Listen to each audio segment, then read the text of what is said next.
tutorial.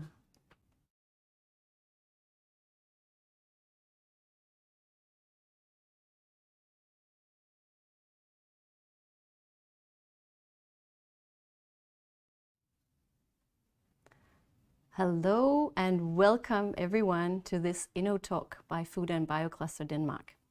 I am Heidi Højt Dyrholm and I work for the Danish National Cluster for Innovation and Transformation of the Danish food and bioresource industries. And today's Inno talk is going to be about the big climate database that was launched in January this year. And this is why I have invited Jannick Schmidt, the scientist and expert behind the database, to talk with us today so that we can learn about the ideas behind the database, how to use it in practice, and to answer your questions. And I see that we are receiving questions already now. Thank you to all of you who are following the Inno talk from home or from work. We love questions, and we also like to know that you are here. And that is why I would like you to sign up through the form that is to the right of the video. And if you have any questions, please fill them in the form below the video. And that way I will receive your questions live and we will take them as we go. If any questions are not being answered as we go, we will try to wrap up after we finish today and get Jannick to answer some of your questions. Those that have signed up to the right will receive an email with today's presentation and the comments and questions that we have extracted from today's presentation. I'm so happy that you are here with me today, Jannick Schmidt. And we were discussing before that it would be lovely that you give a short introduction of yourself before we dig into the big climate database. Sure, thank you. My name is Jannick Schmidt. I'm Associate Professor at Aalborg University. And besides that, I'm the CEO of Concito LCA Consultants. I've been working with LCA, or Life Cycle Assessment, for the last 20 years. I am the main developer of the food database, the big climate database, which is today's topic. I'm working with LCA applied to everything from the very, very micro level to the very, very global level. We are developing databases and we are doing dedicated studies on specific technologies. Thank you. And this is leading us to, well, you are developing from the smallest to the largest, but we are specifically talking about the big climate database launched by Concito in January this year and by Selling Group as a sponsor. Can you talk us through what were the ideas behind it? Why was there a need for this database, first of all? Sure, I can do that. First of all, as you say, the database is funded by Selling Foundations and it's developed by Concito LCA Consultants and Concito. But then the question is, of course, why did all this happen? First of all, food has an enormous impact on climate. Not only climate, but that's the focus of the current database. So almost 30% of global greenhouse gas emissions are caused by food and the food product chains. There's a huge demand for reducing these 30%. So there's a demand to guide the mitigation. And finally, there's a demand for harmonizing and for having precise and scientifically sound data. And just to give you a brief example, I just did a quick Google search and I found results for beef ranging from 50 to 100 kilograms of CO2 per kilogram beef and all the way down to minus CO2 emissions. So there is really a need for harmonizing data. The target group of the database is consumers, retail and food service sectors. Today we'll be talking more about that, how we can use this big climate database, so we'll come back to that. And what does it include, the database? It includes detailed greenhouse gas data for 500 different food items at retail. And these 500 food products are the most used in the Danish food retailers. Is that correct? Partly correct. They were selected according to several criteria, and one of the criteria is that it should be the most used. But if we have two different similar products on the top, then we choose only one. So it's also a criteria to have representative products. Okay. We were discussing also that this is a huge thing. There are many ways to calculate the climate impact of any product. And in our preparation, you've also been mentioning that there are a couple of methods to do so. You mentioned the attributional method and also the consequential method, or LCA. Could I ask you to explain that in just a little detail without going too much in detail? Sure, I can do that. You already mentioned the consequential method. If you take a look at the slide right now, that's the one described in the top. It's the approach that follows the most acknowledged ISO standard on life cycle assessment. And it's characterized by being based on cause-effect relationships. So if I buy an apple, then I'm tracing back what is happening if I'm buying this apple compared to not buying the apple. So I'm comparing a world with and without this additional apple. There you would focus on mass balances and other balances, and that's also where we include these so-called indirect land use changes. That's a topic we'll probably get back to later. On the contrary, we have the attributional approach, which is fundamentally different. It is not following a cause-effect relationship. If you look in the bottom of the slide, you see on the screen right now, it does not say attributional, but the EU PEF, that is Product Environmental Footprint Guideline, is an example of an attributional LCA guideline. Here, that is characterized by, first of all, it's a guideline that is made by a consensus of several industries, and not necessarily scientists, and it's not following scientific principles. It does not respect mass balances. Also, if you're looking at byproducts, I guess most people know that if you have a cow, you have milk and beef coming out of that cow. And if you are doing what is the PEF tells you to do, then you are dividing the cow into two. So you have half a cow that produces milk and the other half is producing beef. Of course, that is not possible in reality, and that's also an example of which kind of problems that leads to. Finally, an attributional LCA approach will follow average industries. And here the classic example is electricity. So you will apply the average electricity mix. But if I'm demanding more or less electricity, it's not so that the average will turn up and down. There will be some electricity producers who would not react to any changes in demand. They are what we call constrained.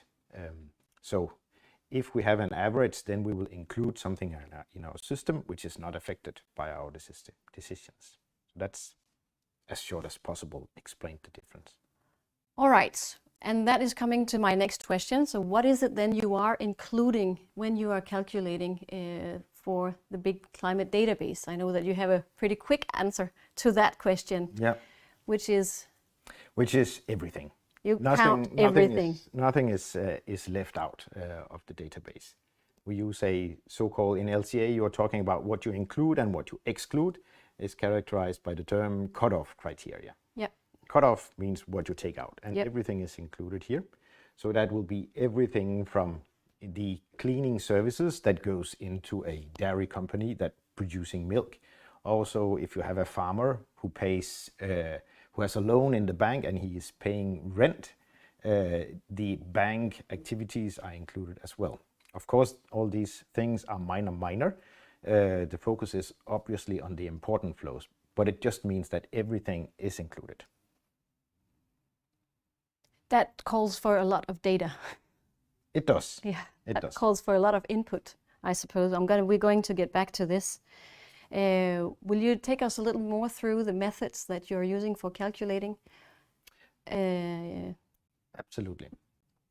I think the first thing I will introduce you to is the life cycle perspective. So for those of you who are not 100% familiar with that, or if you're just interested in learning a bit more of what is included, then I have prepared a slide here. You see from this slide we have included, we have well, basically first you need to see that there are actually two major boxes on the slide. There's one called a background system, that's the biggest box you see. And then the next box is called a foreground system. A background system, that's something where we have not collected specifically data for this big climate database. That's production of electricity, production of fertilizer, extraction of diesel, production of machinery, etc. These data are taken from another database, and that's what we call a background database. And here we are using a hybrid input-output database called Exiobase. Exiobase. Exactly. Made by whom? It's an output of, in total, 4 or maybe more EU projects, which has been developed since 2007. If we then move or zoom a little bit in on towards the middle of the slide, then you see the next box, that's the foreground system. The foreground system represents what we have been specifically working with in this study here. So we have in detail modeled everything that relates to crops. We have created crop markets, that's if you move from the crops and they follow the arrow. So you can have a market for banana in Denmark, then we take into account what is the share of banana from Panama and from Costa Rica, and etc. Some of the crops, they can be purchased, the banana, you can buy it in the supermarket, but other crops such as barley or wheat, they are sometimes used as feed in animal activities. So they go into animal production. Again, animal production, they are traded on global markets. So you'll see out of the animal box, there are markets. So if we are buying beef in the Danish market, we take into account how much beef comes from Brazil and US and Ireland, etc. Then we have the food manufacturing industries, which is slaughterhouses and also other, that's where we make pre-prepared pizzas, etc. And then finally we have a retail sector to the very right. In the top you see packaging, which is also modeled in detail. Then what we count is for every single box. Imagine that every crop or every market or every animal has its own box, and out of this box comes emissions. So I've just highlighted the 3 major greenhouse gas emissions, which is CH4, methane, nitrous oxide, and CO2. These emissions are multiplied with what we call characterization factors to convert everything in CO2 equivalents. So that's what is in there. Then I also mentioned that we have 500 different food items in the Danish markets. It's not so that we only have 500 food items. That's just the top of the iceberg. So below there, in the foreground system I mentioned before, we have developed more than 12,000 data sets. And that links to a background database, which has more than 16,000 data sets. So there's lots of small connected boxes with each their emissions coming out of them.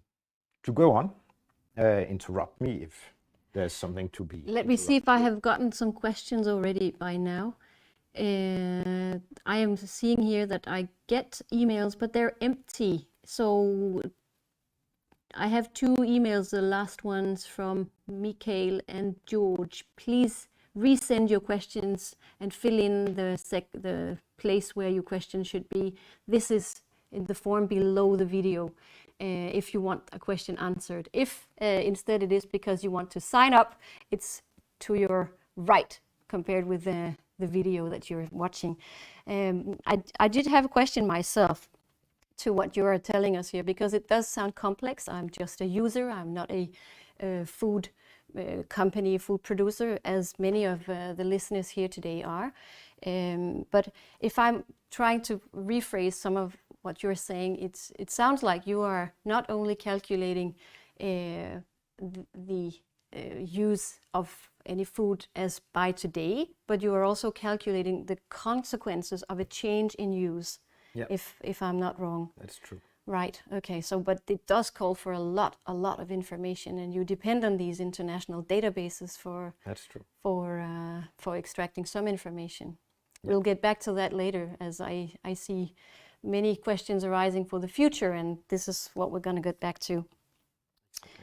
I think, are we ready for digging a little more down for the model that you're working from? Yeah. Now let me see, no more questions, but I'm ready to take them. And I have seen your question, Torsten. We will take that when it fits into our schedule here. All right. To go back to the data, I've put a slide on the screen right now, and it has 2 bullets. It says the conventional or simple approach to LCA. That's where we are dealing with one LCA process at the time. It could be that now we want to focus at wheat cultivation in Germany, and then we collect data on fertilizer consumption, we calculate the emissions, we collect data on diesel, etc., etc. That's not how we have done in the big climate database. Here we have calculated everything in one go instead. But of course, a question then would be, how do we do that? We have bulk downloaded a lot of databases, or a lot of data from international databases.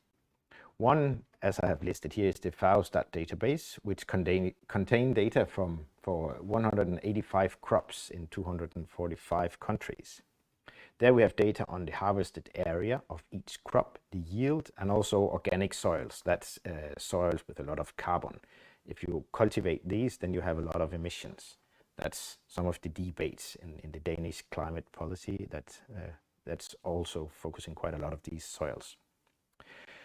We have also made a bulk download of whatever we can find in the International Fertilizer Association's database, where we have gained data on the use of fertilizer per country.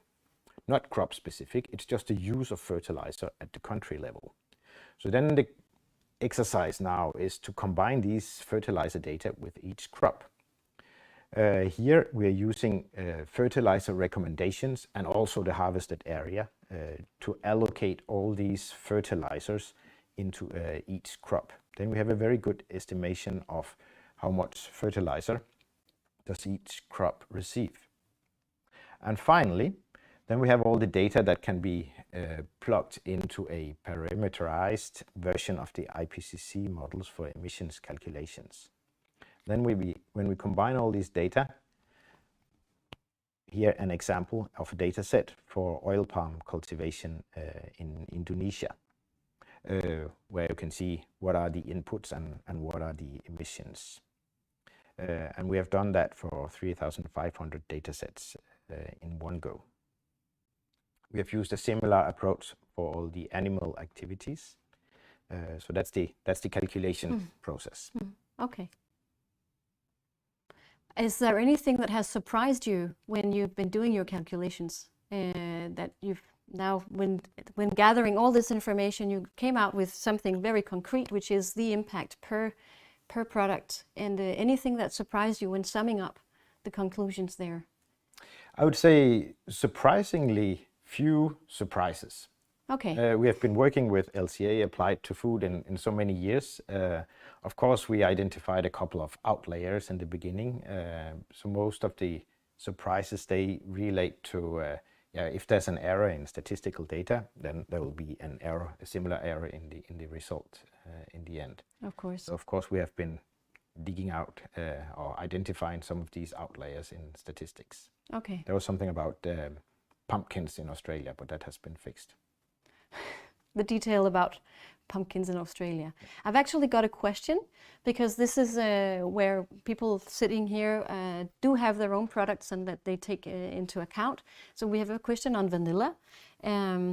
It says here, this may be too specific. This will be up to you to judge, but then please contact me later. I want to understand the emission impact of, e.g., using vanilla beans in an ice cream versus using chemically based flavoring. Would that be included in the database, or is it too specific? That's a super good question. Currently, vanilla beans or chemical-based substitutes, they cannot be found directly in the database. So that would be something new that should be added. But compared to the time before the database, this has been much easier because vanilla is a crop in the database. So we already have a basis for creating a data set for the vanilla-based product. The chemical-based is something different, but that is something that can be made as well. But that is something that needs some additional work. Yes, I see. This was a very good answer. I have here another question coming from Priyanka. I'm interested in the consequential approach explained for electricity. I suppose the renewable electricity is increased. Would the CO2 saved be average grid mix or the marginal source? And what is marginal in that case? I think we're actually getting back to some of your explanation of the two approaches. I wonder if it's a bit too specific about electricity. It's absolutely fine. No, you get it? Yes? Okay. First of all, I would say you start talking about when you're using electricity or when you are saving electricity. There will not be any differences between the two. Because if I'm reducing my electricity consumption, then the electricity system in Denmark, they will just produce a little less. If I'm increasing, they will produce a little more. What we're always focusing at is the long-term changes. So we are not really focusing so much on the specific natural gas power plant that is adjusting to every small minute-by-minute demand changes. We are looking in the longer term. In the longer term, what is happening there is that we are investing in new capacity.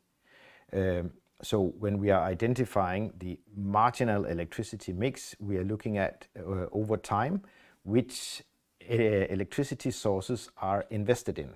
And there we can identify that in Denmark, around 70% of all new electricity comes from installed capacity of wind power, and the rest, at least if we're looking at current statistics for the last 5 years, that has been based on biomass, electricity based on wood chips, etc. So that is what is currently, that's how capacity is currently increased. So if you increase your electricity demand, then there will be a little bit more capacity increase, because capacity is fitted to meet demand. So there will be additional investments in wind and biomass. And that's back to our conclusions before, that you're also taking into account the changes in the patterns of use. I think we will have to move ahead because time is running. I think people are interested, and this is good, but I think many are interested as much as I am in the next bit, in which we are digging into how to use the database. The practical use, because now what you have done is you have created a wonderful database with information available. It's an open source, but then if you are a food producing company using vanilla in your ice cream or soy, how is it that you use it in practice? Okay, there are several different uses. I've brought a few examples here. One example, which we have seen already a number of restaurant chains and food service companies, the approach they have been using is what I'm illustrating on the slide you see here.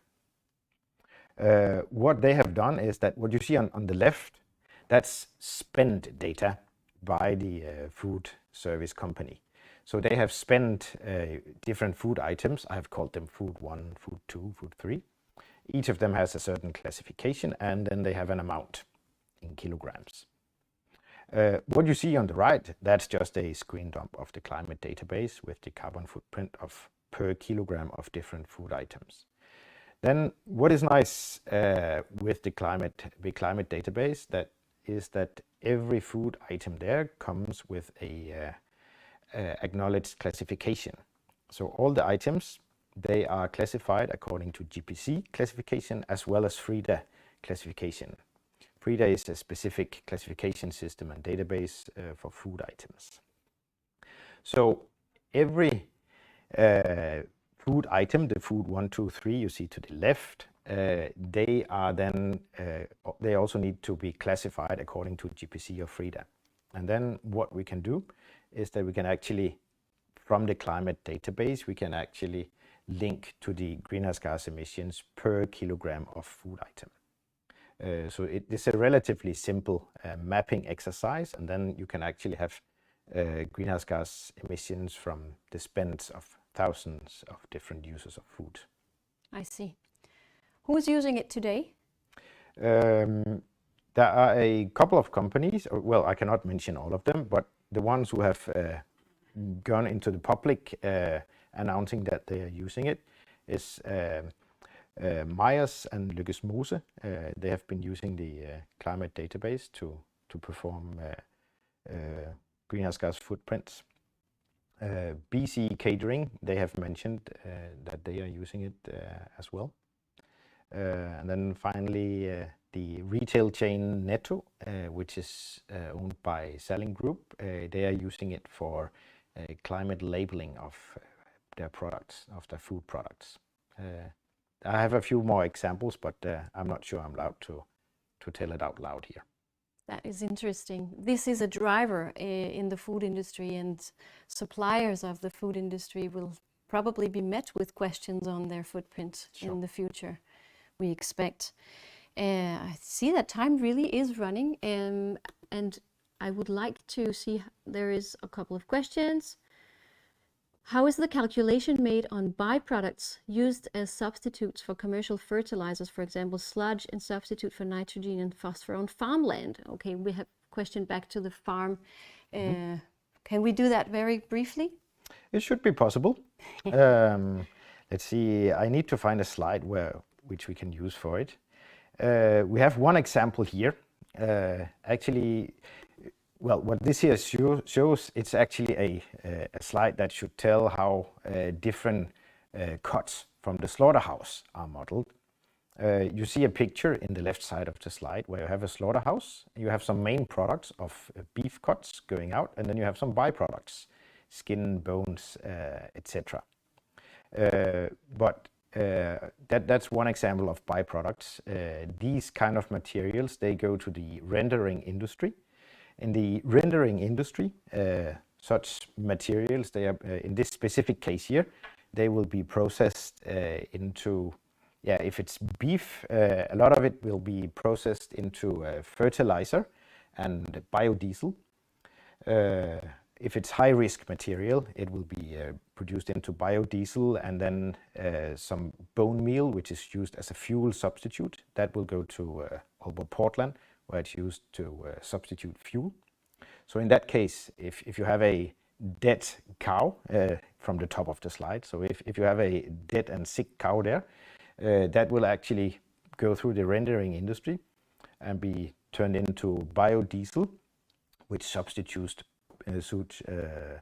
palm oil-based biodiesel, and the bone meal will substitute coal burning in Aalborg Portland. Also, if it's not high-risk material, it will be processed into a fertilizer, which will then substitute mineral fertilizer.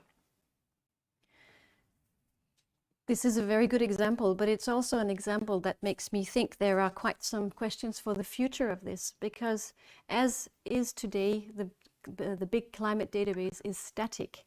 I mean, it's a version of the climate database which is with numbers that are settled, defined in that database.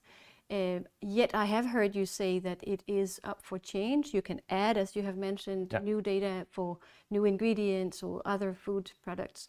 True. But there are two questions in this. Both one, what is the future of the existing climate database? And do you foresee a future in which it will be more even more flexible? And because some of the examples you give are a bit theoretic, if this being used like that, then thus.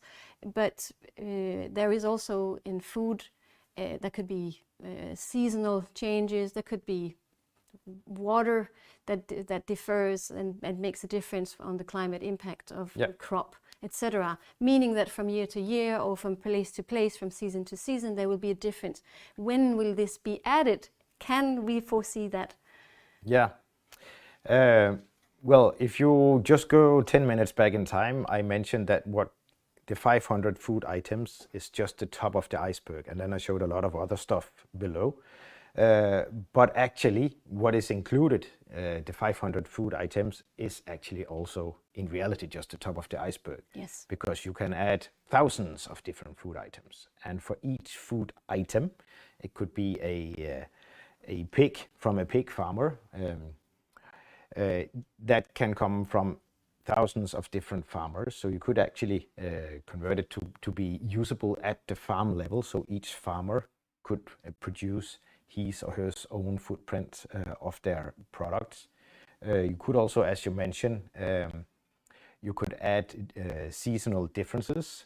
So if you buy apples in the right season in Denmark, it will be Danish apples, but at other seasons they will be imported from other countries.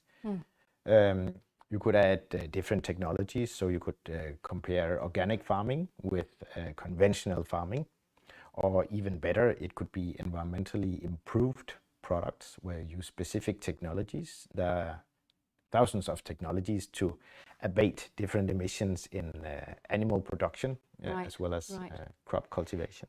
Fortunately, I know we are going to discuss this much more, and I would like to, we have to wrap up for now. Unfortunately, the time is up, but fortunately we will continue the discussion.